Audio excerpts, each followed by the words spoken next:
בואו נפתח בשיר השירים, Let's open to Song of Solomon, בפרק 2, chapter number 2. ואנחנו נמשיך מאיפה שסיימנו בשבוע שעבר, And we will continue from where we left off last week. והפעם אני לא עושה הקדמה על הספר באופן כללי, כי אני רוצה להיכנס ישר לתוך הבשר. And so this week we're not going to do an introduction of the overall book because I want to jump right into the meat today. אז מי שרוצה קצת יותר רקע על הספר באופן כללי, אז יש את זה שבוע שעבר, הכל באינטרנט, אפשר לראות.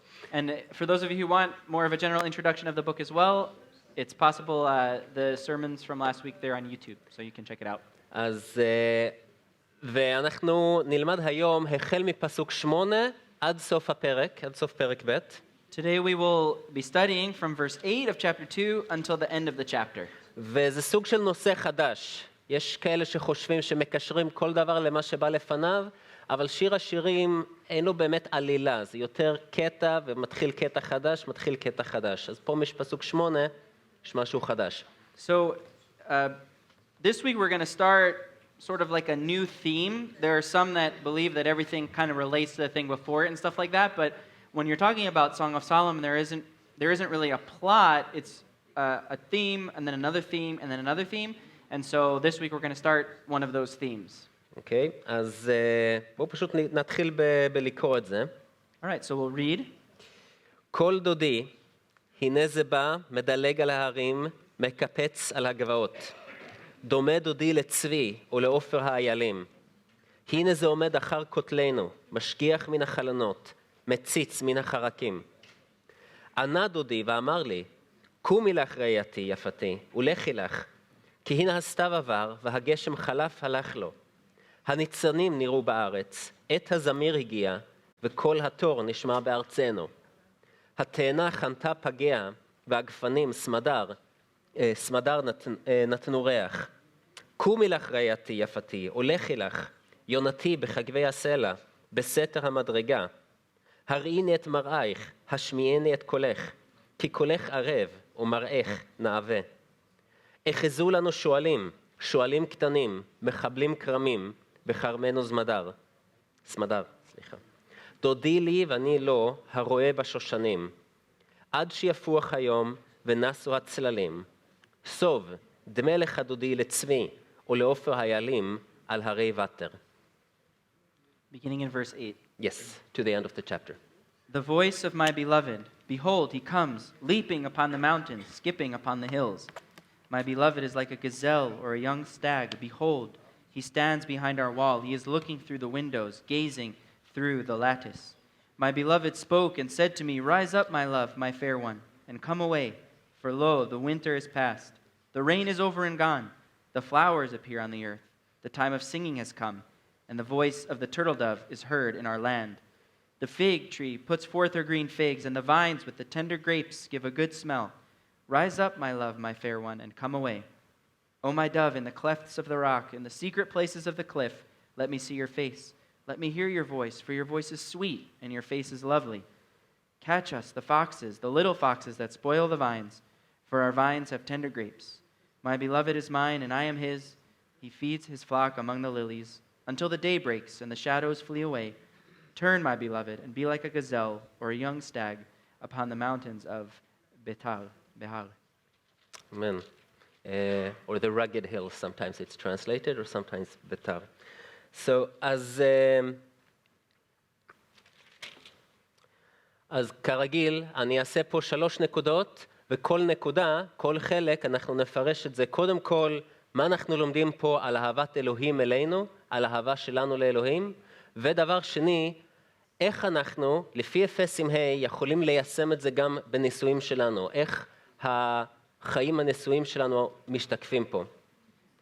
As we usually do, we're going to have 3 points today, and for each one of those points, we're going to interpret and apply that first for how we can apply it to God's love toward us, and then, based on Ephesians chapter 5, how we can apply that to the love within a marriage in practice.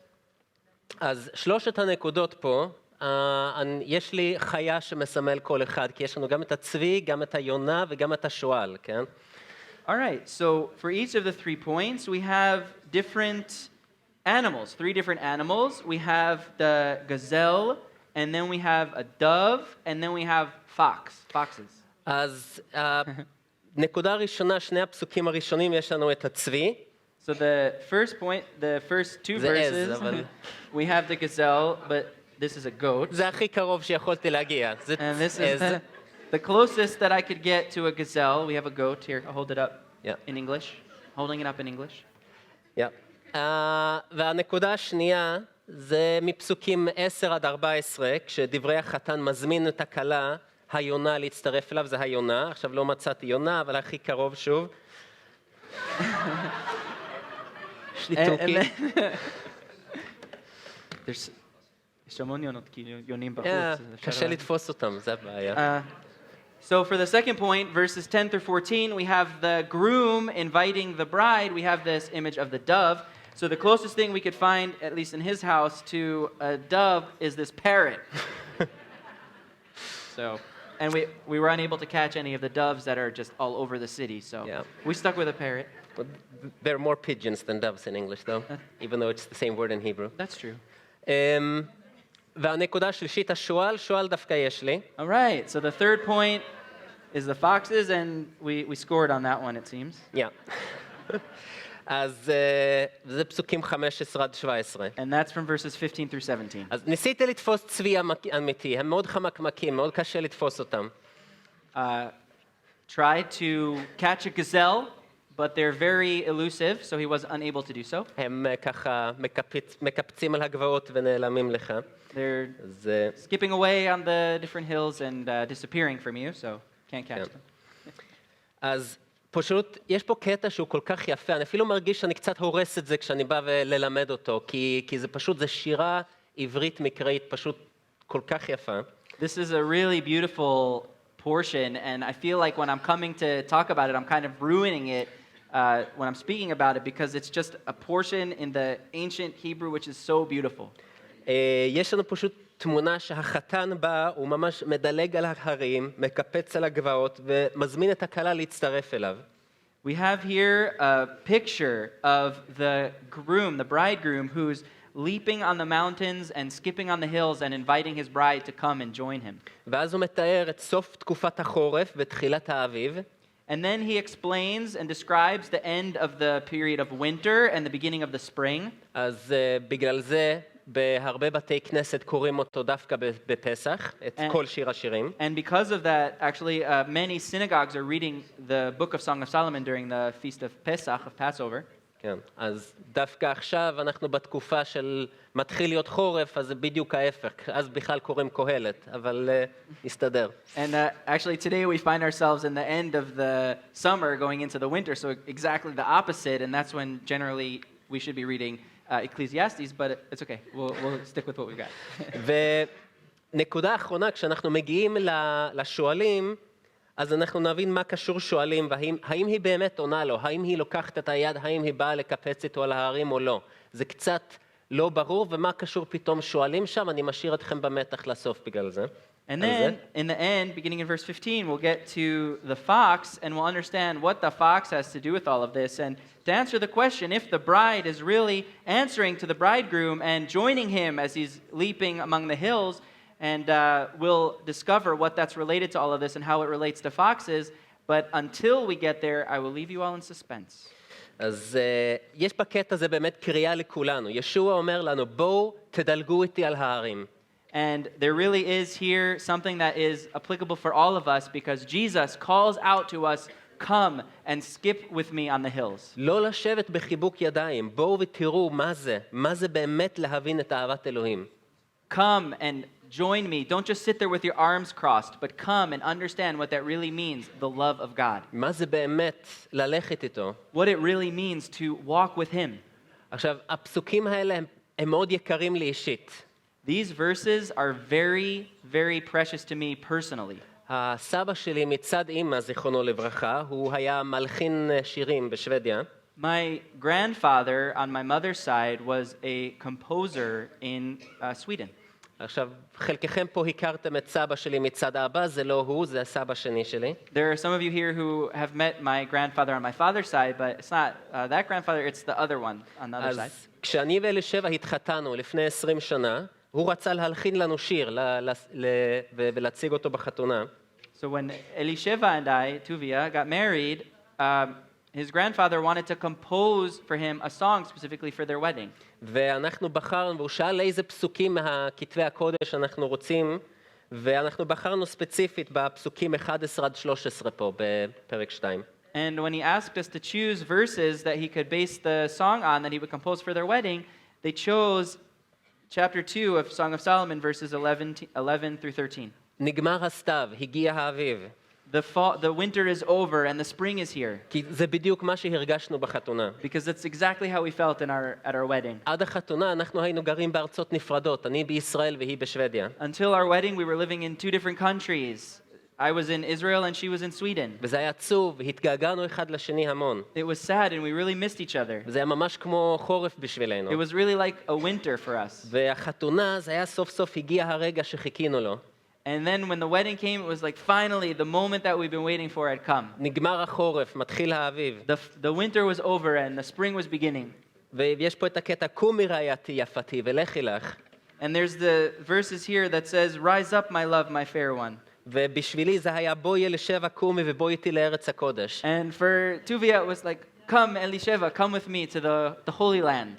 והיא נתנה לי יד והיא באה לדלג איתי על הרי ירושלים עד היום. And she gave him her hand and came with him, and ever since then they've been skipping on the hills of Jerusalem. אז תודה לאל.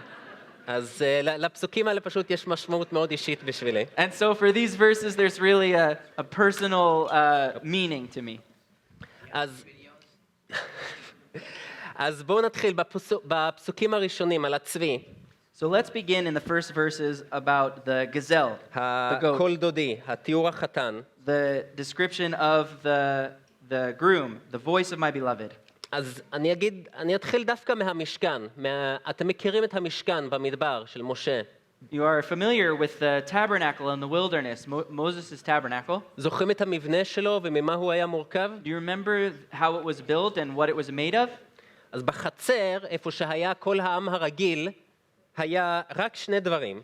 So in the yard area, this outside area, there were only where the people could gather, there were only two things. היה את המזבח של הקורבנות והיה את הכיור הנחושת. You have the altar of the sacrifices, and then you have the bowl which is made from copper. וזה הכל. And that was it. רק הכהנים יכלו להיכנס לקודש, איפה שהיה את המנורה ולחם הפנים ומזבח הקטורת. Only the priests could enter into the holy place where you had the menorah, the lamp, and the table with the showbread and the incense altar. ואף אחד, חוץ מהכהן הגדול פעם בשנה, נכנס לקודש הקודשים איפה שהיה את ארון הברית. And no one, except for the high priest, once per year was allowed to enter into the Holy of Holies where you had the Ark of the Covenant. וברגע שישוע מת על הצלב, הפרוכת הזאת נקרעה. And the second that Jesus died on the cross, this veil was torn. ויש לנו גישה, מאותו רגע יש לנו גישה חופשית לאלוהים. And from that moment, we have direct access to God. אנחנו יכולים לקום וללכת ישר לתוך הקודש ולתוך קודש הקודשים, בלי פגע. We're able to get up and to go straight into the holy place and to the Holy of Holies without being hurt. וזה עצוב לראות שיש כל כך הרבה מאמינים שפשוט נשארים בחצר. And it's so sad to see that there are just so many believers that are sitting out in the yard. יש את המזבח, האמונה, כן, אני מאמין בישוע. You have the altar, faith, yes, I believe in Jesus. יש את הכיור הטיהור, אני מטהר את עצמי, אני מנסה לחיות חיים נכונים ולא לחטוא. We have this bowl, this copper bowl of purification. I'm able to purify myself and get things right. אז כן, יש את האמונה, יש את המעשים, מנסים לחיות לפי האדון. So yes, we have our faith and we have our actions and we're trying to live according to the Lord. אבל האם בזה זה רק מסתיים? האם זה הכל? But is that where it's supposed to end? Is that everything that there is? אני מאמין בישוע, אני משתדל להיות בן אדם טוב, וזהו, מאמינים בו, אבל לא באים אליו. I believe in Jesus and I try to be a good person, but that's it. I'm not going to him. לא נכנסים לקודש ולא נכנסים לקודש הקודשים. I'm not going into the holy place. I'm not going into the holy of holies. לחם הפנים זה ללמוד את כתבי הקודש. The showbread is to learn the word of God. מזבח הקטורת, אנחנו יודעים מהתגלות שזה תפילות הקדושים, זה חיי התפילה שלנו. The altar of incense we learn from Revelation. It's the prayers of the saints as they go to the Lord. המנורה זה רוח הקודש. The light is the Holy Spirit. למה אנחנו מוותרים על הדברים האלה? Why are we missing out on these things? למה אנשים מוותרים על קריאה בכתובים? Why are people not or giving up on reading the scripture? למה אנחנו מוותרים על תפילה יומיומית לאלוהים? Why are we avoiding and giving up on daily prayer to the Lord? זה לא חובה דתית, זה זכות שניתנה לנו. It's not some kind of a religious obligation, it's a privilege that's been given to us. אנשים יכולים, לפי איגרת אל העברים, אנחנו יכולים להיכנס לקודש הקודשים ולהתקרב לכס החסד. למה אנחנו מוותרים על זה? Based on the book of Hebrews, we know that we are able to approach the Holy of Holies, to approach the throne of grace. Why don't we do that? נקרבה בביטחון אל כס החסד, לקבל רחמים ולמצוא חסד לעזרה בעיתה, אל העברים ד' 16. You don't have to look it up. Okay, never mind. So we approach the place of God where we find mercy and grace to help in time of need. אז בפסוקים האלה, בשיר השירים, יש לנו ממש קריאה, אז הכלה שומעת את קול דודי, ישוע קורא לכולנו, די להיות מאמינים רגילים, ובואו לדלג איתו על ההרים. And these verses we really have as the bridegroom is inviting the bride, stop just being a regular standard believer. Come with me and leap on the hills. בואו תחיו חיים מלאים לכבודו, ותראו מה זה באמת חיים. Come live full lives to his glory and see what that is really like. אז אתה חי בסדר, אתה מאמין בישוע, אתה הולך לקהילה, אבל אם אתה באמת שם, You are believers, you're living an okay life, you're going to church, but are you really there? האם אתה שוחה בכל הברכות שיש לו? Are you diving into all of the blessings that are his? כי אם אתה לא, אתה פשוט מפסיד. Because if you're not, you're just missing out. כשתגיע, וואי, מה מחכה לך? When you get there, wow, what is waiting for you? זה כאילו שאתה יושב במטוס, ואתה, וואו, אני נוסע הכי מהר שאי פעם נסעתי, אבל אתה עדיין על הקרקע. בוא תמריא עם ישוע. It's like being in an airplane and you say, wow, I'm going the fastest that I've ever gone in my whole life, but you're still on the ground. Come and go up in the air. בפסוק 8 ו-9, כשכתוב שהוא מגיע והוא דומה לצבי או לעופר האיילים. In verses 8 and 9, as he's coming, we see that he is like a gazelle or a young stag, which is a deer. שזה לא עז, הרבה יותר קשה לתפוס צבי, לא עזים הרבה יותר קשה, Another reminder, yeah, that it's not a goat, it's a gazelle. It's way harder to catch a gazelle than a goat. מי פעם ראה באמת צבי, גזל? ראה צבי בחיים Whoever אמיתיים. saw a gazelle in real life? אוקיי, עכשיו מי שרק ראה בגן חיות תורידו, זה לא נחשב. So if you've only seen in a zoo, put your hands down. Doesn't count. אוקיי, עכשיו, מה עם עמק הצבעים בירושלים לא נחשב? So תורידו גם. it doesn't count if you saw only in the Gazelle Valley over here in Jerusalem. You have to put your hand down. אוקיי, עדיין די הרבה, יפה. So there are still some, actually no one has their hands up. A עכשיו- few people have seen some in the wild, all right. זה פעם אחת קרה לי שראיתי אחד, לא מתוך אוטו אפילו, באמת פנים מול פנים כזה. Wow. So it actually happened to me one time where not even from inside of a car, I saw a gazelle face to face. ולא בעמק הצבעים. And not in the Gazelle Valley. אז עשיתי ריצה, הייתי בין עין לבן למושב המנדב, באזור של מעיין איתמר. לא משנה איפה. He was running somewhere in the desert. In the forest, Jerusalem Hills. sorry, in the Jerusalem Hills. וברגע שהוא ראה אותי, הוא פשוט נעלם. זה לא יאומן, איך הוא נעלם מהר לאן הוא הלך? And it's amazing how fast he disappeared once I saw him. You don't לא even know where he הצלחתי went. לצלם אותו, הוא פשוט נעלם מאוד מהר. And he didn't have a chance to take a picture. He just disappeared. הוא פשוט קיפץ ודילג על הגבעות ונעלם. And he skipped and jumped on all the hills and disappeared. מי שהיה פעם בעין גדי או בנחל דרגות, זה לא צבעים שם זה היעלים, אבל ראיתם דבר דומה. איך הם מטפסים שם? איך הם מגיעים למקומות האלה? For those of you who have been to En-Gedi, you've seen the ibex, which is a little bit different from the gazelle, but similar. You've seen something similar, how they're able to jump and get away on those rocks. יש תמונות כאלה של יעלים כאלה שהם עומדים ככה על הדברים, המקומות הכי מוזרים, הכי קשים בסלעים, וזה סוג של הם פשוט לא אכפת להם מכוח המשיכה, זה נראה.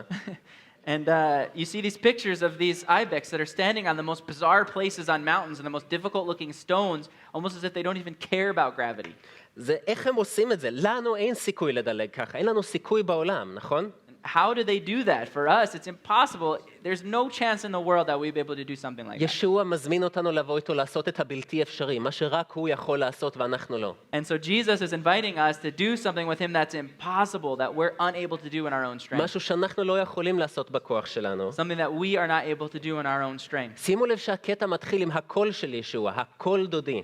And see how this passage begins with the voice of Yeshua, the voice of my beloved. ישוע אמר, הכבשים שלי מכירים את הקול שלי, נכון? Jesus said that my sheep hear my voice. אז נכון שהיא הכלה שלו, אבל היא גם הכבשה שלו. And it's true that she is his bride, but also his lamb. האם אנחנו נשמע אותו? האם נשמע את קול דודי? Do we really hear him? Do we hear the voice of our beloved? עכשיו, ההרים והגבעות יש פרשנות שאומר שזה מסמל את העולם, שהוא מעל הכל, הוא ניצח את הכל, כל שאתה תחת רגליו. There are some interpretations that say that this is talking about the world and he's defeating the world and everything that's The mountains that he's the skipping mountain over. that he's skipping over is the world and he's defeating everything that's under his feet. אחרים אומרים שההרים זה הקשיים והעינוי והצלב וכל מה שהוא עבר כדי למות, והוא ממש מדלג מעל כל זה ומגיע אלינו. There are some that would say that the mountain are the torture and the suffering and the cross that he went through in order to die, and he's skipping over and leaping over all of those things. וראיתי פרשנות אחרת שאומר שהגבעות וההרים זה האבות והנביאים שכאילו מרימים אותו ומנבאים עליו. And there was another interpretation that I read that these hills and these mountains are like the fathers and the prophets that lifted us up to understand. זה יכול להיות, It אבל could be. עכשיו אחר כך כתוב שהוא עומד מאחורי כותלנו.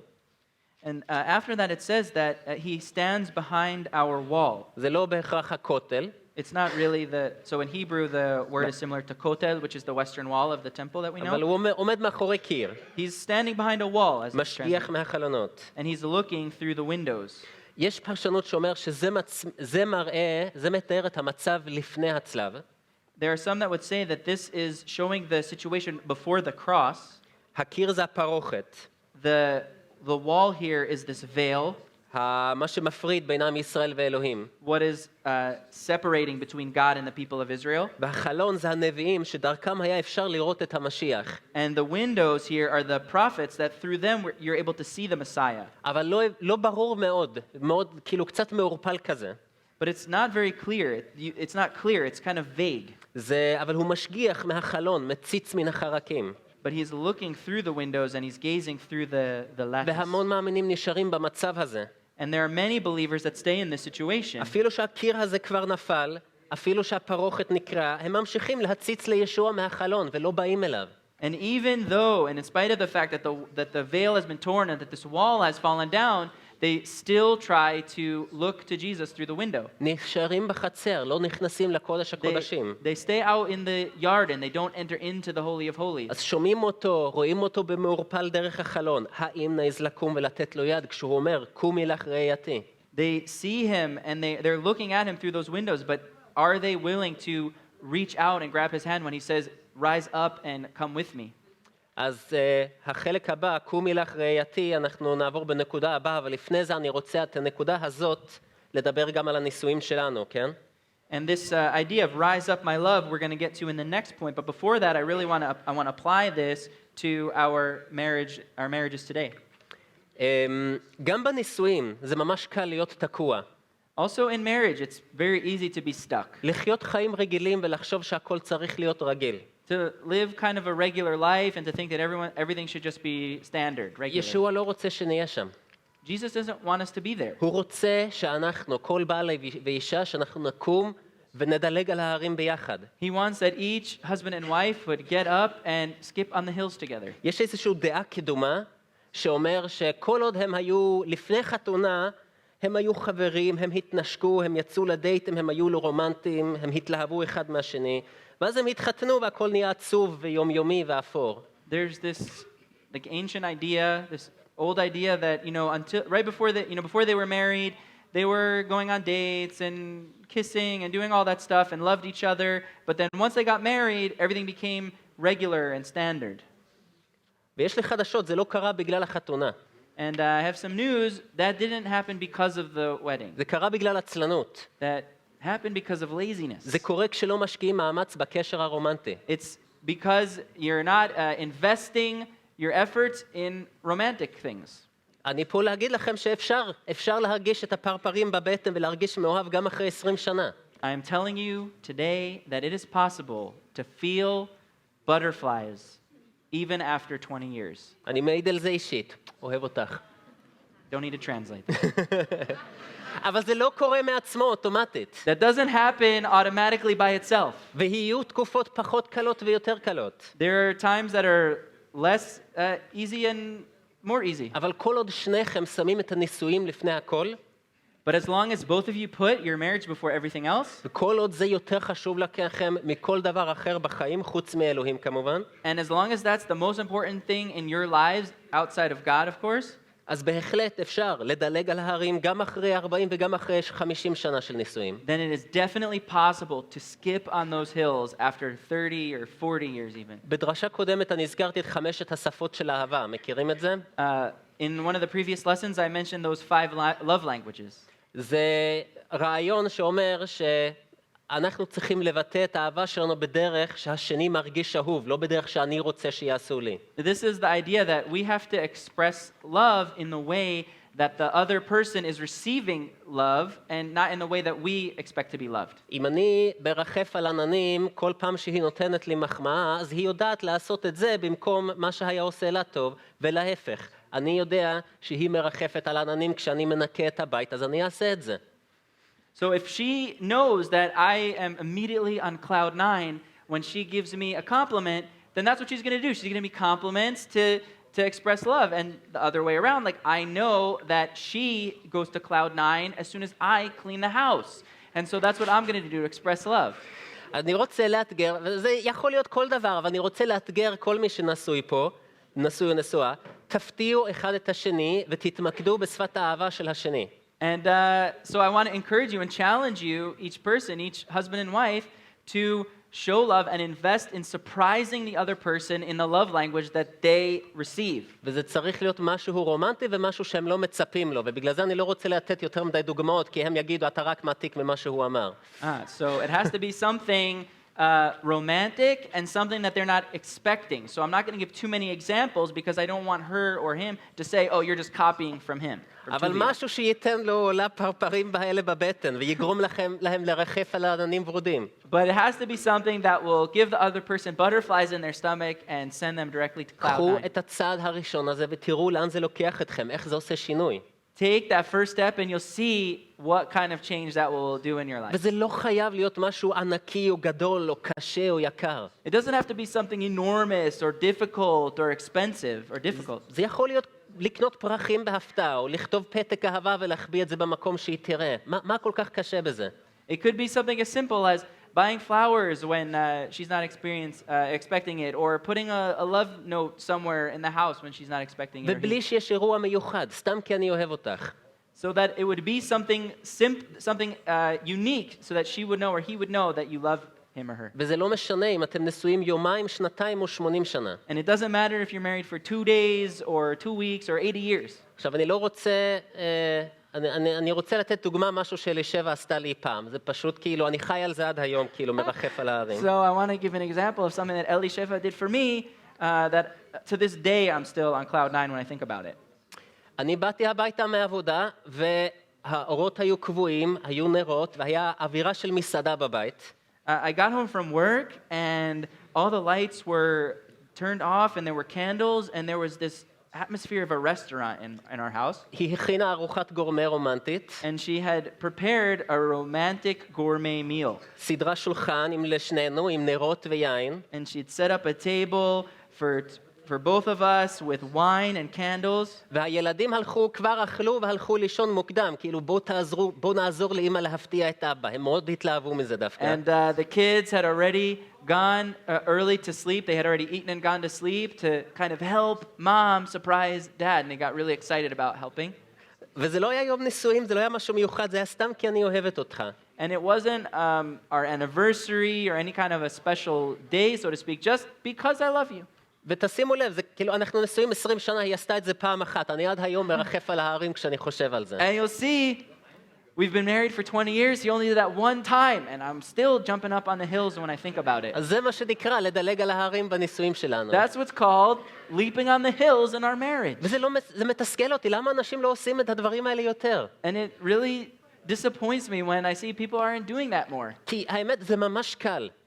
Because really, it's easy to do אז it. נכון, אווירת מסעדה זה השקעה מיוחדת, זה הרבה עבודה. And it's true that a restaurant atmosphere is a big investment. It's something unique. אבל זה לא חייב להיות משהו גדול כל פעם. It doesn't have to be something big every time.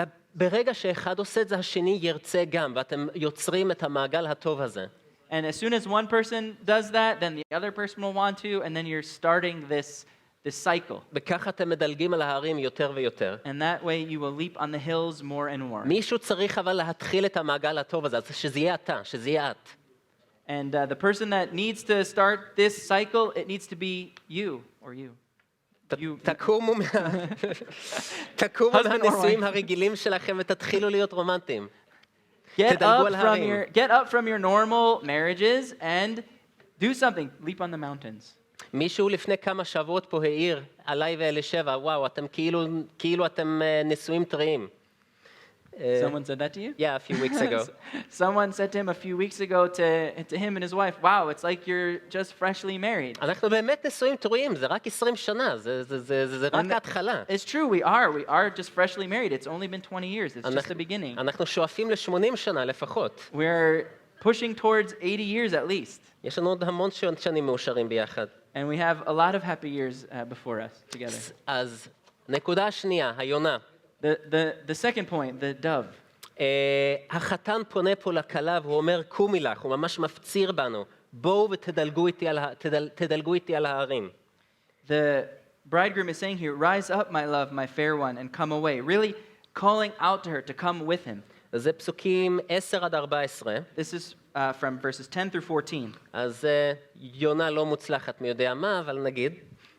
So yeah, we have a not so successful dove here, but we can try. We'll say it's a dove for now. Yeah. אז בואו, אני פשוט אסביר קצת את המילים הקשות פה בעברית, אני לא יודע כמה אתה צריך לתרגם. All right. So he's going to explain some of the difficult words in Hebrew. ענה דודי ואמר לי, קומי לך ראייתי יפתי, ולכי לך, כי הנה הסתיו עבר. הסתיו פה זה בעצם חורף. זה תקופת הגשמים, אז זה קצת מבלבל, זה דוגמה מצוינת על הסכנה שלנו כישראלים. אנחנו קוראים, חושבים שאנחנו מבינים, ומסתבר שלמילה יש משמעות אחרת. Yeah, actually it's a good point.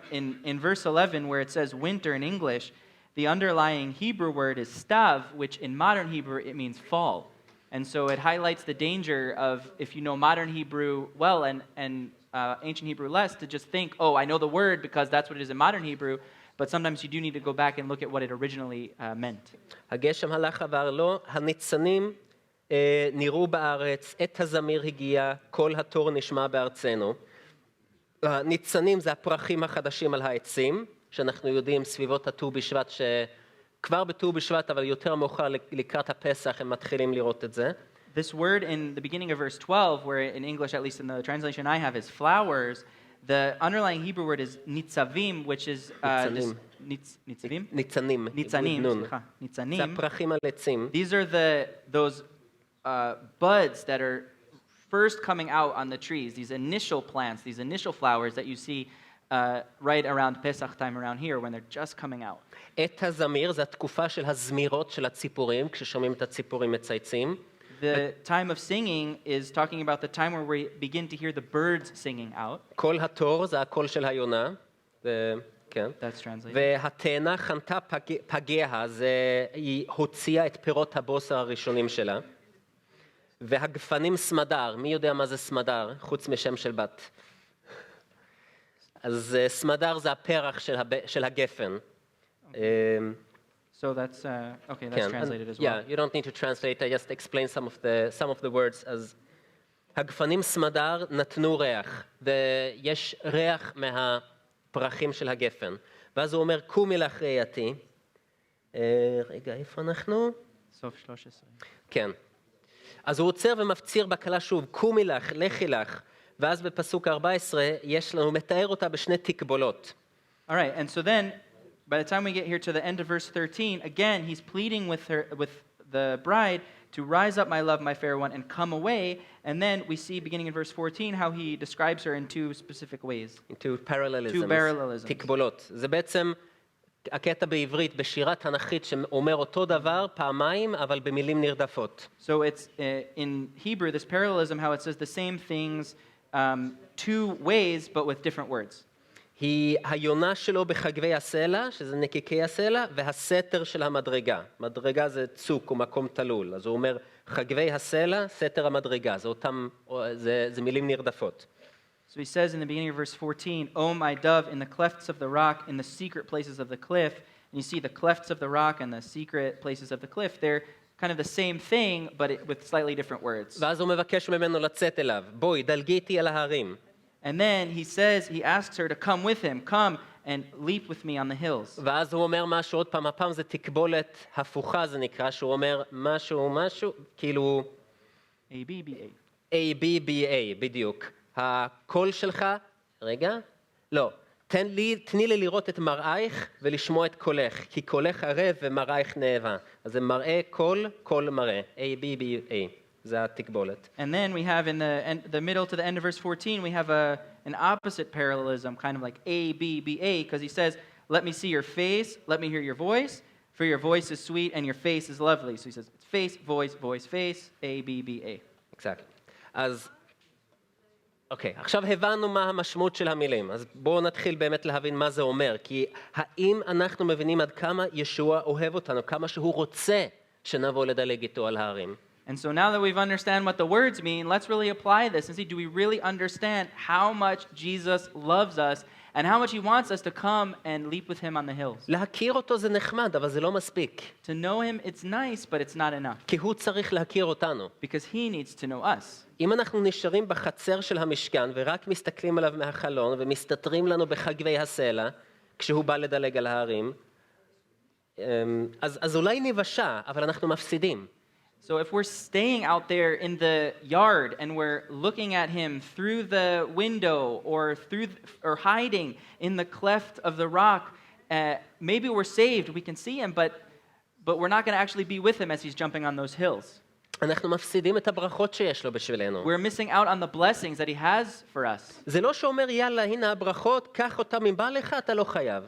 It's not like he's saying, here are the blessings, take what you want from that, but you don't need to. לא, הוא ממש משתוקק שנבוא אליו. No, he really, really wants that we will come to him. הוא רוצה שנבוא, הוא מחכה לנו. He wants us to come, he's waiting for us. התיאור של האביב וכל התיאורים זה כמובן הבשורה. נגמר תקופת החטא, מתחיל הבשורה, בואו תדלגו איתי. The descriptions here of the spring are really the gospel, that the winter is over, and here is the description of the gospel, come with me on the hills. הקיר שמפריד, הפרוכת, קרעתי את הפרוכת לשתיים, הפלתי את הקיר, יש חיים חדשים, פרחים חדשים, ריח חדש, הכל חדש, בואו איתי. And this wall that has fallen down, this veil, it has been broken, and everything is new.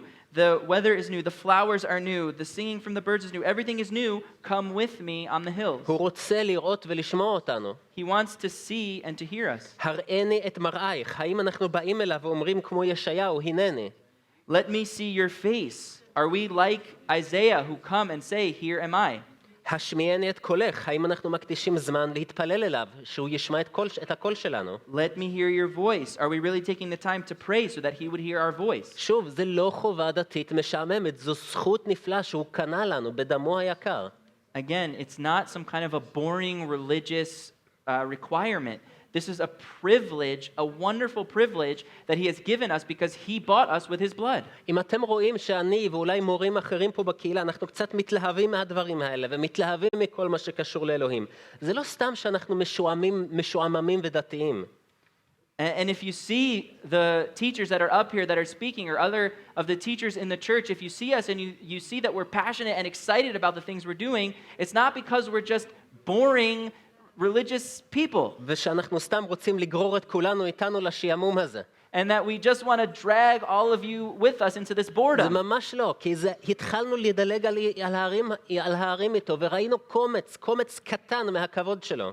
It's because we have begun to leap with him on the hills, and we've seen just a small crumb of his glory. והבנו שאין שום דבר בעולם שאפילו משתווה לו. And we see that there is nothing on earth that could even compare to him. וזה פשוט מתסכל לראות אנשים שקוראים לעצמם מאמינים, אבל ברגע שאתה מדבר איתם על כתבי הקודש, על תפילה, הם מתחילים לגלגל עיניים ומשנים נושא. And it's really sad to see believers that they're saved, yes, but as soon as you want to talk to them about the things of God or about prayer, they start to roll their eyes and they change the subject.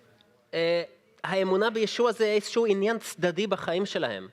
Their faith in Jesus is some kind of a side topic in their life. זה לא במרכז. It's not in the center. אבל סליחה, אם אתה באמת מאמין בספר הזה, ואתה מאמין שהוא אמת, לא יכול להיות שום דבר בעולם שהוא יותר חשוב מזה.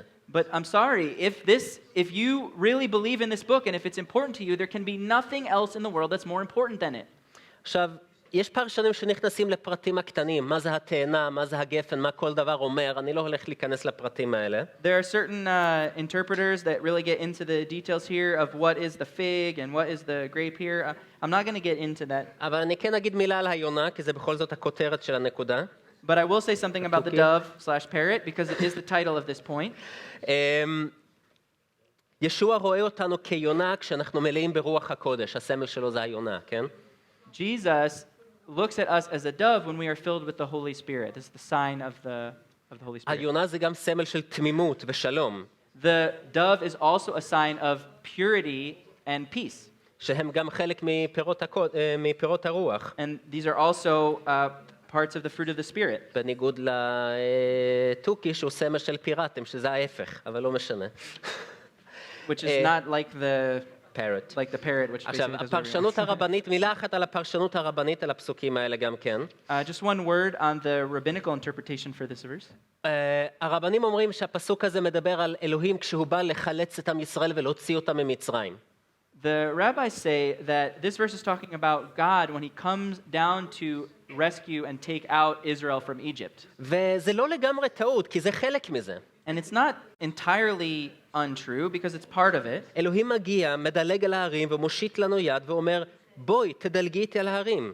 צאי מהגלות, צאי ממצרים, צאי מהחטא שכובל אותך ובואי. God is coming down, he's leaping on the hills, and he's reaching out his hand, and he's saying, come out from sin, come out from bondage, come out from Egypt, and leap with me on the hills. האם אנחנו עונים לו? Are we answering him? עכשיו, הנקודה השנייה הזאת של היונה, בואו ניישם את זה גם בנישואים בפועל. And now the second point of the dove, let's apply this to our married lives. איך אנחנו עושים את זה בפועל? איך אנחנו עוזבים את החורף ונכנסים לאביב? How do we do that in practice? How do we exit from the winter and enter into the spring? חבר'ה, לא משנה כמה עמוק הידרדרתם ועד כמה אתם מרגישים שהנישואים שלהם גרועים, גם אם אתם קרובים לגירושים, אפשר להציל את זה. It doesn't matter how bad things have gotten in your marriage and how much it's deteriorated, or even if you're on the verge of divorce, it's never too late to start to jump on the hills. זה אפשרי, זה אפשרי, זה אפשרי, כל עוד שניכם מוכנים לעבוד על זה, שניכם. It's possible, it's possible, it's possible, as long as both of you want to work on that, both of you. אין דבר כזה, אנחנו פשוט לא מתאימים, אנחנו כמו שמן ומים. אין דבר כזה. There's no such thing as we don't fit together, or we're like oil and water. There's nothing like that. אם יש רצון טוב, ושניכם באמת, שניכם מוכנים לעבוד קשה ולעשות את הכל כדי שזה יעבוד, זה אפשרי. If there is a desire and both of you are ready to work hard on it, it's possible. אני הולך להקריא לכם רשימה פשוטה של 10 דברים שהורגים את הנישואים ו13 דברים שנותנים חיים לנישואים. I'm going to read a couple of lists, 10 things that destroy a marriage and 13 things that lift up a marriage. זה קל מאוד להגיד, לא תמיד פשוט לעשות. It's really easy to say them and not always easy to do. אבל מי שבאמת עושה את 13 הדברים האלה ומוודא לא לעשות את 10 הדברים האלה, יצליח. But those who do these 13 things and does not do those 10 things will succeed. מי שמקווה להתחתן מתישהו בחיים, מי שעוד לא נשוי, שימו לב לנקודות האלה. And those who aren't married and are planning to get married sometime in life, pay attention to these things.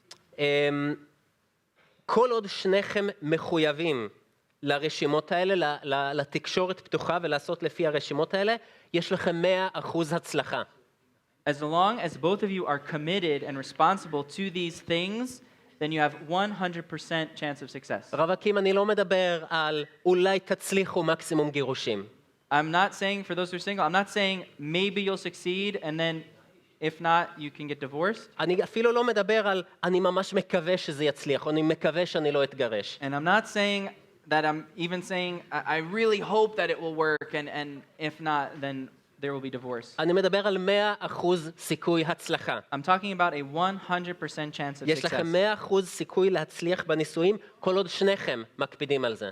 You have a 100% chance of success as long as both of you are following this. אני מדגיש את הנקודה של שניכם, כי יש מקרים מאוד קשים, איפה שאחד מאוד רוצה והשני פשוט זונח את זה, וזה מאוד עצוב, ובאמת חייבים את שניכם בשביל זה. And I'm really highlighting this point of both of you because there are situations, really tough situations, where one is really trying and the other one is kind of minimizing it all, and that's very difficult, but I'm highlighting both people. עכשיו, 10 הדברים האסורים. All right, so the 10 forbidden things. סודות, Secrets, שקרים, lies, דרמה, drama, אנוכיות, egoism, selfishness, עלבונות, insults, כולל עלבונות מאחורי הגב, even insults behind the back, בגידות, unfaithfulness, חוסר כבוד, disrespect, כעס, anger, עצלנות, laziness, וידידות עם אנשים מזיקים. and friendship with destructive people. 13 הדברים שחייבים, שמחיים נשואים. 13 things that you need that are supporting the marriage. זמן ביחד, Time together, התחשבות, thoughtfulness, סקס, תקשורת, communication, סליחה, forgiveness, נאמנות, faithfulness, נדיבות, generosity, אמון, trustworthiness, אהבה, love, להתפלל ביחד, pray together, נגיעות, physical affection, פלירטוטים flirting, ומחמאות. compliments, וכולל מחמאות מאחורי הגב. including compliments behind the back. זה קל? סליחה. We're going to say them again. נעבור עליהם We're going שוב? to go over שניהם? them again. אוקיי, למתרגמים, אני מצטער. For the translations, we'll do it again. אתה יודע Hopefully מה, we'll do אני the אתן same לך את translation הרשימה. in English בעצם this יש time. הרבה מתרגמים, אז את שני הרשימות? רק הראשון? ראשון, בסדר. סודות, Secrets, שקרים, lies, דרמה, drama, אנוכיות, egoism, עלבונות, insults, also insults behind the back, כן, בגידות, betrayal, חוסר כבוד, disrespect, כעס, anger, עצלנות, laziness, ידידות עם אנשים מזיקים. friendship with destructive people. It's like in the seder when you're doing the בסדר? plagues. יש מתרגם, אני צריך את הרשימה השנייה גם כן?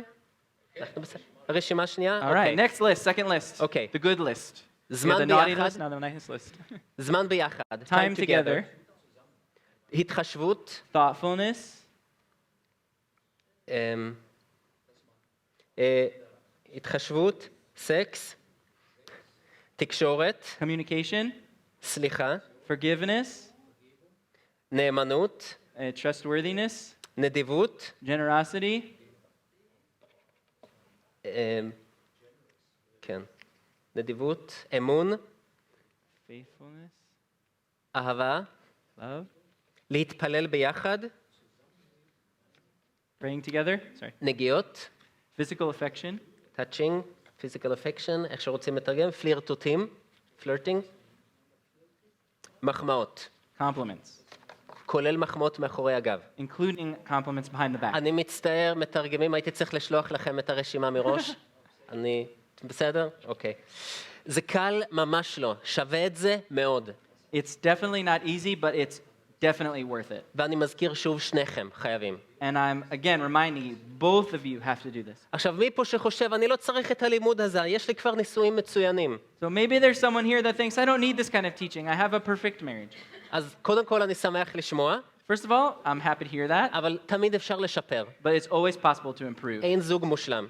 There's no such thing as a perfect couple. אם מה שאתם שומעים עליי ולשבע נשמע מושלם, זה בגלל שאני לא רוצה לדבר בקול רם על הקשיים שהיו לנו. גם אנחנו עברנו קשיים. And if you think and what you've heard about his relationship with Elisheva and everything's perfect, it's not true. We've also had difficulties. I just don't want to talk about them out loud. מושלמים תהיו בשמיים. We'll be perfect in heaven. אנחנו עוברים חיים שלמים ביחד. יש לכם עליות וירידות. תקפידו שיהיו יותר עליות מירידות. Yeah, we're going through an entire life together. There's going to be ups and downs, and you have to. החלק האחרון? תקפידו שיהיו יותר עליות מירידות. And so make sure that there are more ups than downs. אז אני מדבר לזוגות המאושרים שאומרים אני לא צריך, הכל כבר מושלם, נהדר, אבל תמשיכו להקפיד שיש יותר עליות I'm מירידות. talking to those happy couples, and I'm saying, that's great, continue in making sure that there are more ups than downs. כשהתחתנתם הייתם מאוהבים, הייתם במקום הכי גבוה.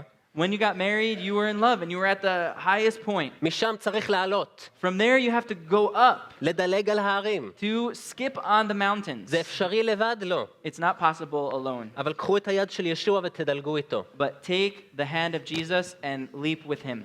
עכשיו מגיעים לנקודה השלישית, השואלים. מה קשור שואלים פתאום? Now we come to the third point, which is foxes. What does foxes have to do with this? זה כאילו, כשאנחנו קוראים את הקטע, זה כאילו מאיפה הם צצו לנו? מה קשור, החזו לנו שואלים, פסוק 15? As we're reading this passage, we come to verse 15 and we're like, wait a second, where did foxes come from? Where does that have to do with it? אז בואו קודם כל רק נבין את המילים. החזו לנו שואלים קטנים, מחבלים כרמים וכרמינו סמדר. הכרם סמדר, זה אומר שהכרם הוא פורח, הוא עם פרחים. אז הם מחבלים, הורסים את הכרם בזמן שהוא פורח, שזה חצי שנה לפני שיש את הפרי. Okay. In verse 15, where it says, catch us the foxes, the little foxes that spoil the vines, for our vines have tender grapes, what it's talking about is this is the time where the vine is just beginning to bud. It's about 6 months before it has the actual fruit. And so what the foxes here are doing is they're coming in and they're destroying the vine before it has a chance to bring the fruit. השואלים זה הדברים הקטנים הלא משמעותיים שמרחיקים אותך מאלוהים. The foxes here are those tiny, insignificant things that bring you or separate you from God. הם כביכול קטנים והם לא חשובים. They could be small and unimportant, אבל הם הורסים את הכל. but they ruin everything. תתפסו אותם ותגרשו אותם. Catch them and get rid of them. זה רק חטא קטן, זה לא כזה נורא. It's just a small sin. It's not that bad. זה לא באמת חטא, זה כמעט, אבל זה לא, זה בסדר כזה. It's not exactly sin. It's almost, so it's okay like that. כל האחרים עושים את זה. Everyone else is doing it. ככה זה מתחיל ומשם זה צומח. That is where it starts, and from there it just... זוכרים את השואלים של שמשון? Do you remember the foxes of Samson? הם שרפו שדה שלם. They burned a whole entire field. אז הם נראים קטנים וחמודים ולא מזיקים, הם מאוד מזיקים. They look small and cute and non-destructive, but they are very destructive. וחייבים לתפוס אותם לפני שהם שורפים לכם את השדה. And you have to catch them before they burn up your field. הכרם סמדר, הכרם פורח, זה הפרחים באביב, והם הופכים להיות פרי לקראת הסתיו. The tender grapes here, they're now starting to bud, and then right before the winter comes, they begin to be fruit. זה יותר לקראת, כן, fall יותר, אבל So now we switch to stav, meaning stav. כן, סליחה. So it's not the winter, it's fall. כן. Right, but in the fall time they start. מה קורה כשהשואלים הורסים כשהכרם סמדר? זה אומר שאין פרי. What does it mean when it says that the foxes are spoiling the vines, the tender grapes? It's that there would be no fruit. מה קורה כשהשואלים הקטנים והתמימים הורסים לך את חיי התפילה ואת קריאת דבר אלוהים, אז אין לך פרי, אתה לא יכול לדלג איתו על ההרים. And what happens if these foxes are destroying your prayer life or keeping you from reading the word of God? Then they're going to destroy everything. There won't be any fruit. אתה מפתח חטאים שמרחיקים אותך מאלוהים. You're developing sins that are distancing you from God. ואתה ממשיך להיות המאמין הרגיל הזה, שלא מסוגל לבוא ולדלג עם ישוע על ההרים. And you continue to be this kind of regular believer who isn't ready or able to jump or to leap with Jesus on the hills. צריך לתפוס את השואלים האלה, הם מפריעים את ההליכה שלך עם האדון. You have to catch these foxes. They're disturbing your walk with God. פסוק 16, דודי ניב לי ואני לא הרואה בשושנים. Verse 16, my beloved is mine and I am his. He feeds his flock among the lilies. שבוע שעבר דיברנו על הפרחים, חבצלת השרון ושושנת העמקים, ואמרתי שזה מייצג את הבשורה או את המאמינים. Last week we were talking about the flowers, the rose of Sharon and the lily of the valleys, that they are presenting the gospel. הוא שלנו ואנחנו שלו, וכמה שזה נפלא שאנחנו יכולים להגיד את זה. He is ours and we are his. How wonderful it is that we can say that. בספר התגלות ישוע הולך בין המנורות בקרב הקהילות, אז הוא הרועה הטוב שהולך בין השושנים, בין כל המאמינים. In the book of Revelation, we see Jesus is walking between the lamps in the midst of the churches, and we see how wonderful it is that he is in the midst and with them. אל תיתנו לשואלים להפריע לזה. Don't allow the foxes to disturb that. תעיף אותם, אחזו אותם, ואז אתה יכול להגיד, דודין לי ואני לא. Get rid of them, and so that you can say, my beloved is mine and I am his. ואז באמת יגיע האביב, ואז הוא יגיד, בואי, קומי ותדלגי איתי על ההרים. And then is when the spring will arrive and he will say, come and skip with me on the hills. בפסוק 17 יש תמונה של תחילת הבוקר, נסו הצללים ומגיע, השמש זורחת והבוקר מגיע. And then in the beginning of verse 17, we see this description of the beginning of the morning, how the sun is beginning to shine. אז שוב, כמו שדיברנו על מגיע האביב, עכשיו מגיע הבוקר, אבל זו אותה תמונה. And just as we said before that the spring is arriving, here in verse 17 we have the morning arriving, and it's the same picture. נעלם החושך, מגיע הבוקר. The darkness has gone, and now the morning is come. האם תדלג איתו על ההרים? Will you leap with him on the hills? ואז היא אומרת את מילת המפתח פה, סוב. And then he says this key word here, turn. מה זה אומר? What does that mean? זה אומר תפנה, turn. צוב ותהיה צבי על הרי ביתר, על הרי ותר. Turn and be like a gazelle. ואז השאלה היא, האם היא אומרת סוב אליי, פנה אליי, קח אותי איתך, או שהיא אומרת סוב אחורה, אני עוד לא מוכנה. Is he saying to turn to me and take me to you, or is he saying to turn back? זה הכלה אומרת. The bride is saying this. האם היא אומרת לו, סוב אחורה, אני עוד לא מוכנה לוותר על השואלים. אני עוד לא רוצה לדלג איתך על ההרים. Is the bride saying to the groom, turn away, turn around? I am not ready to get rid of the foxes and to leap with you on the hills. תמשיך לדלג על ההרים, תחזור אליי פעם אחרת. You keep leaping on the hills and then come back to me another time. או שהיא אומרת, סוב אליי וקח אותי איתך. Or is she saying, turn to me and take me with you? אני חושב שזה יכול להיות שניהם, ואני חושב שזה לגמרי בכוונה. כל אחד מאיתנו צריכים להגיד איזה פרשנות נכונה בשבילך ובשבילך. I think that it can be either one, and I think that that's on purpose. So each one can say which of these different interpretations is correct for me or for you. כי זה בידינו, מה אנחנו עושים עם זה? Because it's in our hands what we're going to do with that. האם אנחנו באים איתו? האם אנחנו מדלגים איתו על ההרים? Are we going to go with him? Are we going to leap with him on the hills? או שאנחנו נגיד לו, סוב אחורה בינתיים, אני עוד לא מוכן. או שנגיד, סוב אליי, תן לי לדלג איתך. Or are we going to say to him, turn around, I'm not ready at this time, come back later? Or are we really going to go and join him? עכשיו, מה זה השואלים בחיי הנישואים? הגענו לנקודה האחרונה, חלק האחרון של הנקודה האחרונה. So now we've come to the last part of the last point. What are the foxes in the married life? אז בדיוק הרשימה הזאת של מה לא לעשות בנישואין, זה. This is exactly this list of what not to do in marriage. Those are the foxes. סודות. Secrets. התנהגות לא בסדר באינטרנט שאתה לא רוצה שהיא תדע אליו. Unacceptable behavior on the internet that you don't want her to know about. עצלנות. Laziness. חוסר התחשבות. A lack of thoughtfulness. קבלת החלטות חשובות בלי לדבר אחד עם השני, זה פשוט הורג. Making important decisions without talking to each other.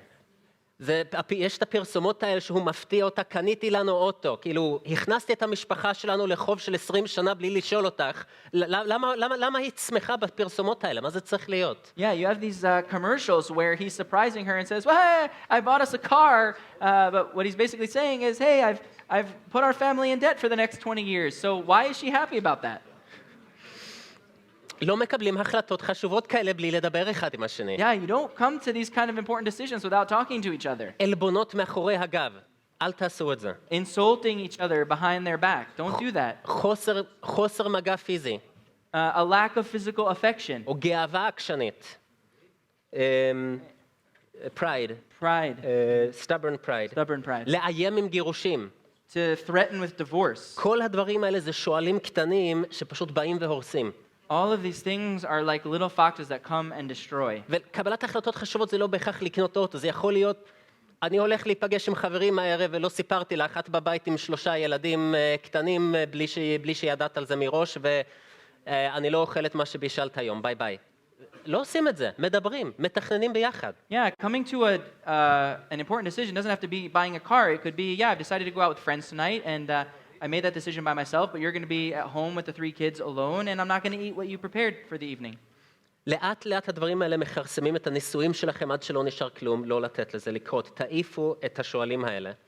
Slowly but surely, these kind of things come in and destroy your marriage until there's nothing left. Don't let that happen. אל תשמרו סודות אחד מהשני, בכלל. Don't keep secrets from one another. אדם וחווה היו ערומים ולא התבוששו. Adam and Eve were naked and they weren't ashamed. בנישואים אנחנו ערומים ביחד לא רק בגוף, גם בנפש. אין סודות. When husband and wife, when they're married, they're naked together not only physically but also in spirit, in their soul. אנשים שמתעסקים במתן ייעוץ משיחי ונתקלו במקרים של בגידה, אני שומע אותם אומרים, שמעתי דברים שאנשים אומרים שהם מתעסקים במתן של ייעוץ משיחי, ונתקלו במקרים של בגידות בגוף המשיח. He's heard some situations of people that are giving kind of Christian counseling. and he's heard examples of counseling in situations of unfaithfulness. ואף אחד לא, ומה הם אומרים? הם אומרים, אף אחד לא קם בבוקר ואומר לעצמו, נראה לי אני הולך להרוס את הנישואים שלי היום. And they say nobody wakes up in the morning and says, I think I'm going to go destroy my marriage today. מתחשק לי לרסק את הלב של אשתי או של בעלי. Yeah, I feel like breaking the heart of my husband or wife. לא, זה ההרגלים הקטנים, המזיקים, התמימים כביכול, שלאט לאט מרחיקים אתכם אחד מהשני. What it is are these small, seemingly innocent things that come and like slowly but surely they destroy a marriage. מרחיקים אתכם אחד מהשני, ולפעמים גם מקרבים אתכם למישהו אחר, שזה בכלל הרסני. They distance you from one another and maybe even bring you closer to someone else, which is not appropriate. אחד הדברים ברשימה הייתה ידידות מזיקה, או ידידות עם אנשים מזיקים. One of the things in the list that we mentioned earlier was friendship with dangerous or destructive people. תיזהרו מהחברים שמזיקים לנישואים שלכם. Be aware and stay away from friends that would destroy your marriage. אם יש לך בעיות עם הבעל, לא לקחת עצות מהגרושה הממורמרת שחושבת של כל הגברים חזרים, באמת. And if you're having trouble with your husband, don't take advice from this complaining divorced woman that has a problem with all men. וכנ"ל, אל תלך להתלונן אצל החברים בבר שרוצים להיות רווקים לנצח על משהו שאשתך עשתה. And the other way around, don't go and get advice from the guy at the bar that wants to... בכלל, אל תתקרבו לאנשים שמעודדים אתכם לרחל ולהעליב את אשתך או את בעלך. And don't come near people that are encouraging you to complain about or to insult your wife or your husband. בעיקר אם זה מישהו מהמין השני. Especially if that is Someone from the opposite someone sex. from the opposite sex. אבל תשמע, יש לי ידידה ותיקה, היא עברה גירושין, היא צריכה כתף לבכות עליו. But wait, I have an old friend that she's went through a divorce and she needs a shoulder to cry on. לא הכתף שלך. It's not your shoulder that she needs. תסתכל מסביב, הפלא ופלא, לכל האנשים פה מסביבך, לכולם יש כתפיים, לא רק לך. אתה לא הבן אדם היחיד בעולם עם כתפיים. Just look around and see all these people around you and every one of them has shoulders. Doesn't have to be your shoulders. הכתף שלך שייך לאשתך. Your shoulder belongs to your wife. אם אתה צריך, אם מאוד חשוב לך להיות שם בשבילה, תזמין אותה להכיר את אשתך ותדברו שלושתכם. And if it's really important for you to be there for her, if that's really important, then invite her over to get to know your wife. אבל יחשבו שאני מוזר. But they'll think that I'm weird. יופי, אז מה? Great, so? אנחנו חייבים להיות מוכנים להיות קצת מוזרים בעיני העולם, זה שווה את זה. We have to be ready to be a little bit weird in the eyes of the world. It's worth it. אני דיברתי בעבר, בדרשה קודמת, על החשיבות של מסכים פתוחים כל הזמן. שאנחנו יכולים לראות את המסכים אחד של השני. I talked in one of the previous lessons about the idea of having, an open screen for one another. That שאשתך בכל רגע יכולה לקחת את הטלפון שלך ולעבור על הכל ואין פחד, ולהפך. and that at any moment your wife or husband can take your phone and look at all that has been and there wouldn't be any fear. ולהפך. זה חייב להיות דו צדדי. It has to be two-sided. מתעללים עושים את זה בצורה חד צדדי. אל תהיו מתעללים ואל תיתנו להתעללות לקרות. Yeah, people that are abusers are doing it that it's only one side, and don't allow that kind of abuse to happen. נישואים בריאים עושים את זה דו צדדי. אני לא ואני לך. A healthy marriage does that both ways. She has access to mine and I have access to hers. הגישה לא צריכה להיות, מותר לי פרטיות, אני מצפה שתסמכי עליי. The approach shouldn't be that I'm allowed to have my own privacy, and she should trust me. הגישה צריכה להפך להיות, למה אתה כל כך חייב את הפרטיות הזאת? מה אתה מנסה להסתיר? The approach should really be, why do you care so much about your privacy? What do you have to hide? דודי לי ואני לא הרועה בשושנים, אנחנו ביחד, אנחנו צוות. My beloved is mine and I am his. We are together. We're a team. האם אשתך יכולה להגיד את זה? Can your wife say that? הרועה בשושנים, אתה מראה את הנישואין שלך.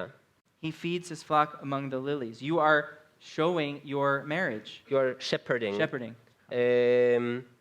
האם ידעת את זה? אם אתה גבר, נשוי, אתה רואה הקהילה של המשפחה שלך. And did you know that you as the man, that you are the shepherd of your home, your family? The pastor even. The pastor. אתה אחראי על החיים הרוחניים של אשתך ושל הילדים שלך. You are responsible for the spiritual life of your wife and your האם children. אתה רואה בשושנים האלה? Are you the shepherd feeding the flock among the lilies? אם אתם אוחזים את השואלים ואתה רואה בשושנים, אז באמת, אתם יכולים לעשות את הצעד הזה. Are you catching these foxes? And if you're really a shepherd, you're able to take that step. ולקום ולהתחיל לדלג על ההרים. הלילה נגמר, נסו הצללים. To begin to really go out and to jump on the hills because the night has ended. בוא בסוף הפרק, סוב. האם תסובו אחורה, תתרחקו, תגידו פעם אחרת, או שאתם סובים אחד לשני ואוחזים ידיים ומתחילים לדלג? Are you going to, as it says in the end of the passage in verse 17, to turn? Is it turn away and come back another time? Or is it really turn, you are ready to take his hand and to jump on those hills? האם תתחילו ביחד לדלג כמו צבי או עופר איילים על הרי ותר? Are you ready to really together jump on the hills, to be like a gazelle or a young deer on the mountains of Bahir? אז בואו נסכם את שלושת הנקודות. So let's summarize the 3 points. אז הצבי, העז, The gazelle, פסוקים 8-9, אלוהים, ישוע דילג על ההרים מעל הצליבה כדי להושיע אותנו מהחטא. verses 8 and 9, Jesus jumped on the hills. He went over the cross. He went through all of that so that we can also join with him on those hills. אנחנו, קומו ותדלגו על ההרים ביחד עם ישוע, לא להיות תקוע ביום יום אפור. And for us to get up, to go jump on the hills with him and not to be stuck in our boring day to day. נקודה שנייה, היונה, קומי ראייתי. The second point, rise up, my love, the dove. אלוהים, הוא משתוקק שנבוא אליו, לא להיות מאמין סתמי שלא נכנס למשכן. God is desirous that we will go with him, not to just be some kind of a simple believer that doesn't do that. הוא קרא את הפרוכת, הוא בא בו לפתח איתו קשר, ללמוד עליו, להתפלל אליו, להלל אותו. He tore that veil. He invited us to come to establish a relationship with him and to grow in that. לגבינו, אנחנו אפשר לקום ולדלג על ההרים ביחד. For us, it's possible for us to stand up and to go on those hills, to leap on those hills together. לא משנה כמה רע, אפשר לתקן. לא משנה כמה זה טוב, אפשר לשפר.